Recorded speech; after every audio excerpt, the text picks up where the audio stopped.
Il existe deux modèles principaux d'évolution de l'univers, le Big Bang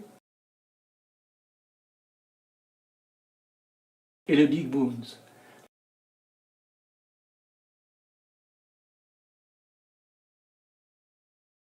Le Big Bang est un modèle d'univers ouvert. Partant d'un point, il est en expansion infinie jusqu'à ce que tous les stocks de matière à fusionner soient utilisés par les étoiles, ce qui entraînera leur mort, et qui, entre parenthèses, n'est pas très enthousiasmant. Le Big Boons, ou univers phénix selon l'image de Georges Lemaître en 1933, est un modèle d'univers cyclique où alternent Big Bang et Big Crunch. Expansion et contraction, ou vice-versa.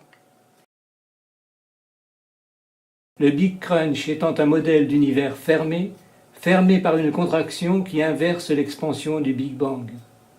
Ainsi, selon Wikipédia, pour le physicien John Wheeler qui a introduit le concept de modèle cyclique moderne, notre univers est la descendance de dizaines d'autres avant lui, qui se succèdent selon le modèle du Big Boons. Chacun d'eux se compresse en un Big Crunch et après cette contraction, un Big Bang fait renaître un nouvel univers plus vaste et plus puissant des cendres de l'ancien. Selon ce modèle cyclique, il y a une cascade d'univers de plus en plus gros et vieux. Ils se succèdent mais ne se ressemblent pas forcément car ils sont déconnectés. Du point de vue physique, les lois qui les gouvernent sont sans doute différentes.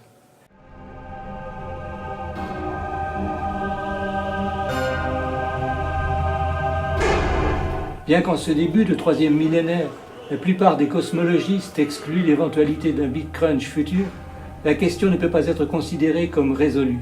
En effet, en 2003, le physicien Peter Linz présente son nouveau modèle de cosmologie où le temps est cyclique. Pour lui, l'univers actuel finira par arrêter de se dilater et commencera à se contracter. Avant de devenir une singularité, l'univers rebondirait, ce qui stopperait le Big Crunch par un nouveau Big Bang.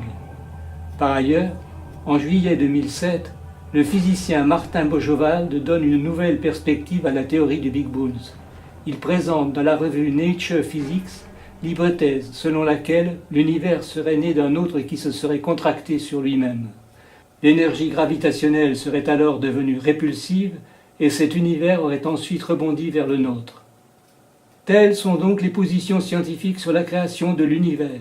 Elle est soit le fruit d'un Big Bang initial, source d'une expansion qui ne finira qu'avec la mort des étoiles, soit le fruit d'un Big Boons cyclique, faisant alterner plus ou moins infiniment expansions et contractions, Big Bang et Big Crunch.